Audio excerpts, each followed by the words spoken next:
A Sarmede è stato aperto un nuovo spazio museale completamente ripensato e rinnovato nei contenuti per celebrare i 20 anni della scomparsa di Stefan Zavrel. Il suo nome ha portato nel mondo la mostra di illustrazione da lui ideata, rendendo internazionale l'intero territorio. Stefania Bolzano.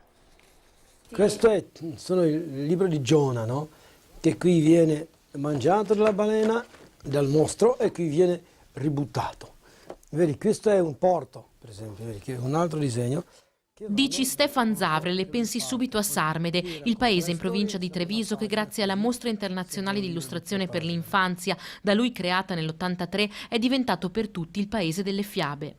Originario di Praga, Zavrel, pittore, illustratore e scrittore, fuggito rocambolescamente dalla Cecoslovacchia della Cortina di Ferro, sul finire degli anni 60 scelse questo angolo di Veneto per rifugiarsi e dare sfogo alla sua passione, il disegno. Nella sua casa in collina, nella piccola frazione di Rugolo, negli anni sarebbero passati artisti provenienti da tutto il mondo, fino a creare un centro artistico-culturale di primo piano. Zavrel accoglieva pittori e illustratori, ma anche insegnanti coi loro ragazzi.